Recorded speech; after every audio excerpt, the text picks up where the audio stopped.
জয়গুরু বন্দে পুরুষোত্তমম পরম প্রেমময় শ্রী শ্রী ঠাকুর অনুকূল চন্দ্রের চরণে আমার শত সহস্র কোটি প্রণাম নিবেদন করি এবং অনলাইন থেকে যে সমস্ত ভক্ত স্বজন শুনছেন সকলকেই আমার রানন্দিত জয়গুরু এবং ভক্তি ভরে প্রণাম জানাই। আজকের আলোচ্য বিষয় হচ্ছে যারা ধর্মকর্ম করে তাদের জীবনে এত দুর্দশা হতাশা কেন।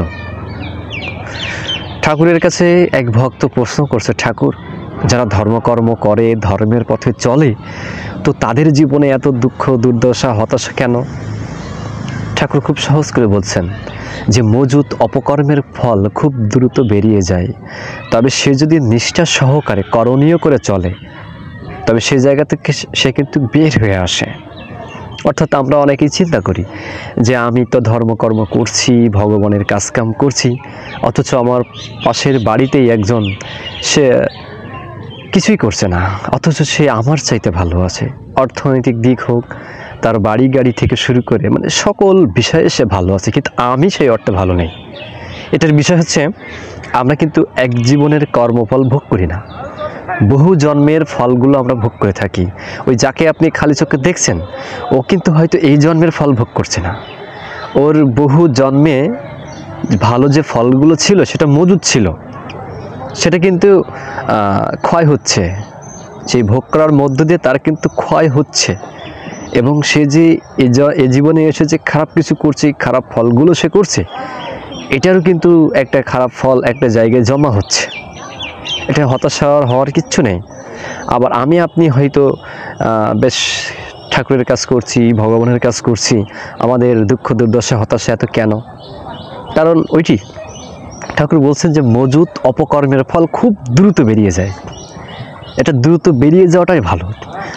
একটা এক্সাম্পল হিসেবে যদি উদাহরণ দেওয়া যায়, দেখেন একজন ব্যক্তি যদি যতক্ষণ পর্যন্ত ধর্মের পথে না আসে তাহলে তার ওই জায়গাটা নির্ধারণ হয় না। ধরুন একটা লোহা দীর্ঘদিন ধরে জলে পড়ে আছে, বাইরে পড়ে আছে, বৃষ্টি হচ্ছে, জল হচ্ছে, ওই লোহাতে ওই বৃষ্টিগুলো ওই জলগুলো কিন্তু পড়ছে, পড়তে পড়তে একটা সময় ওটার মরিচিকা পড়ে যাচ্ছে এবং মরিচিকার পারদটা, মরিচিকার যে প্রলেপটা দিনের পর দিন পুরো হতে থাকছে, মানে এখান থেকে দেখা যাচ্ছে এতটুকুই হয়ে যাচ্ছে, বাড়তে থাকছে। কারণ ওই প্রতিনিয়ত সে কিন্তু ওটা যদি আপনি খারাপ ফলই ভাবেন যে খারাপ ফলের মধ্য দিয়ে তার কিন্তু দিন বাই দিন সে পুরো হচ্ছে। আর ওইটা যদি আপনি যখন ঘষা মাজা শুরু করবেন, ওটা মনে করেন আপনার মজুত অপকর্মের ফল, যখন আপনি ঘষা মাজা শুরু করতে থাকবেন তখন এই যে পুরো থেকে আস্তে আস্তে আস্তে আস্তে সেটা কমতে থাকবে। তো বিষয়টা হচ্ছে এই যে মজুত অপকর্মের ফল কিন্তু খুব দ্রুত বেরিয়ে যায়। এটা আমরা খালি চোখে বুঝতে পারি না, কারণ আমরা তো শুধুমাত্র এই জীবনের এক জীবনের ফল কখনোই ভোগ করি না, বহু বহু জন্মের ফল প্লাস মাইনাস থাকে, ভালো থাকে এবং খারাপ থাকে। এই দুইটাই আমরা যেমন ব্যাংকে টাকা রাখি, আমরা গেলেই পাচ্ছি, আর যদি না থাকে তাহলে তো আমাকে আর দিতে পারছে না ব্যাংক থেকে। ঠিক সেরকম এই মজুদ যে ফলগুলো থেকে থাকে সেটা ভালো এবং মন্দ এই দুইটাই সেই খতিয়ানে লেখা থাকে, খতিয়ানে লেখা থাকে এবং ওই দুইটাই কিন্তু আমাকে ভোগ করতে হচ্ছে, ভালোটাও ভোগ করতে হবে এবং খারাপটাও ভোগ করতে হচ্ছে। আমরা অনেকেই খালি চোখে যেটা বুঝতে পারি না, অনেকে হতাশাগ্রস্তের ভিতরে পড়ে যাই যে তাই তো আমি এত ভালো কিছু করছি, তবে আমার জীবনে হতাশা দুর্দশা এত সমস্যা কেন? আরেকজন তো কিছুই করছে না, সে তো খুব তার জায়গা থেকে ভালো আছে। কারণ বিষয়টা হচ্ছে মানে আমি তো একেবারেই বিষয়টা প্রপারলি বুঝতে পারছি না। যখনই বুঝতে পারবো তখন কিন্তু এই ভ্রান্ত ধারণা থেকে আমরা মুক্তি পাব। তাই তখন কিন্তু আমাদের ভিতরে আর প্রশ্ন হবে না, তখন কিন্তু আমাদের ভিতরে এই হতাশা আর আসবে না যে আমি কেন হতাশার ভিতরে আছি। এবং আর একটা কথাও যে জীবনে দুঃখ দুর্দশা হতাশা এগুলো থাকা ভালো, প্রতিনিয়ত থাকা ভালো, কারণ এটা থাকলে আমি আপনি খাঁটি হব পুড়ে পুড়ে। প্রত্যেকটা জীবনের দিন শেষে একটা দুঃখ যদি আপনি অনুভব করতে পারেন, আমি যদি অনুভব করতে পারি, তাহলে ওই দুঃখের পেছনে যে সুখটা থাকে ওটা কিন্তু আমি ফিল করতে পারবো। এবং কোনো জিনিস যদি আমি খুব সহজে পেয়ে যাই, সেটা কিন্তু কোনো ভ্যালু থাকে না। ধীরে ধীরে যদি পাওয়া যায়, সেটার ভ্যালু কিন্তু বাড়তে থাকে। তাই এখানে আমরা হতাশাগ্রস্ত হব না, একেবারে হতাশাগ্রস্ত হব না। প্রত্যেকটা মানুষের জীবনে সুখ এবং দুঃখ দুইটাই থাকে। কারণ কর্মফল হয়, কিছু কর্মফল আছে ইনস্ট্যান্ট পাওয়া যায়, কিছু হয়তো কিছুদিন বাদে পাওয়া যায়। যেমন আমি এই মুহূর্তে যদি আগুনে হাত দিই, তাহলে আগুনে হাত দেওয়ার সঙ্গে সঙ্গে কিন্তু ওর ফল আমি তাৎক্ষণিকভাবে পাবো। আর যদি কিছু কিছু ফল আছে যেটা আমি হয়তো এর জীবনেও পেতে পারি, কিংবা পরজীবনেও পেতে পারি, বা কোনো না কোনো একটা জীবনে আমি কিন্তু ভোগ করবই। কারণ বাবা মার সম্পত্তি যদি রেখে যায় পিতামাতা, সেই পিতামাতার যে সম্পত্তি সেটা কিন্তু তার সন্তানরাই ভোগ করে। ঠিক কর্মফলের বিষয়টাও সেম তাই। এই গচ্ছিত ফল যদি আমার থেকে থাকে, সেটা আমি কিন্তু ভোগ করবই, আজই হোক আর কালই হোক। এখানে হতাশা হওয়ার কিচ্ছু নেই। প্রত্যেকটা মানুষের জীবনে সুখ দুঃখ থাকবেই। এই সুখ এবং দুঃখের মধ্য দিয়ে ভগবানকে একটু একটু করে নিজের করে নিতে হয়। কারণ সবসময় যদি সুখেরই প্রত্যাশা করি, তাহলে তো আর হয় না। মাঝে মধ্যে দুঃখের প্রয়োজন আছে। দুঃখ না আসলে জীবনে সুখ কখনো আসতেই পারে না। এই সময়ের এ যুগের যে যুগের গুরু কাণ্ডারি ঠাকুর অনুকূলচন্দ্র, তিনি আমাদের মাঝে যে বিধানগুলো এনেছেন, একেবারে খুব তরতাজা এবং খাঁটি। যেমন সত্যানুসরণ বইটা ঠাকুরের নিজ হস্তে লিখিত। এই বইটার কথা যদি আপনি চিন্তা করেন, যে মোটামুটিভাবে একটু পড়ালেখা জানে সেও পড়তে পারে। কারণ ধর্মের যে অনুকরণগুলো, ধর্মের যে রুলস রেগুলেটরগুলো, সেগুলো পরম পুরুষ শ্রী ঠাকুর অনুকূলচন্দ্র, তিনি তো একজনই বারবার আসেন। এবার কিন্তু একেবারে খুব সহজ করে আনছেন যে সর্বপ্রথম আমাদের দুর্বলতার বিরুদ্ধে যুদ্ধ করতে হবে, সাহসী হতে হবে, বীর হতে হবে। দেখেন তো, একেবারে একজন কৃষক থেকে শুরু করে সকল স্তরের সমস্ত মানুষ এই কথাগুলো বুঝতে পারবে। মানে তার যে কথাগুলো, এগুলো কিন্তু খুব ভাববার বিষয়। সেগুলো যদি আপনি আমাদের জীবনে যদি মেনে চলতে পারি, তাহলে আমরা একটা জায়গায় দিন শেষে পৌঁছাতে পারবো। তাই জীবনেরই লক্ষ্য পরম সদ্গুরুকে পাওয়া, তারই জন্য বারে বারে এই ধরায় আসা যাওয়া। পৃথিবীতে যতবার আমরা আসব, ওই এককে পাওয়ার জন্যই, সদ্গুরুকে পাওয়ার জন্যই আমাদের আসতে হয়। তাই জীবনেরই লক্ষ্য পরম সদ্গুরুকে পাওয়া, ওই তারই জন্যে বারে বারে ধরায় আসা যাওয়া।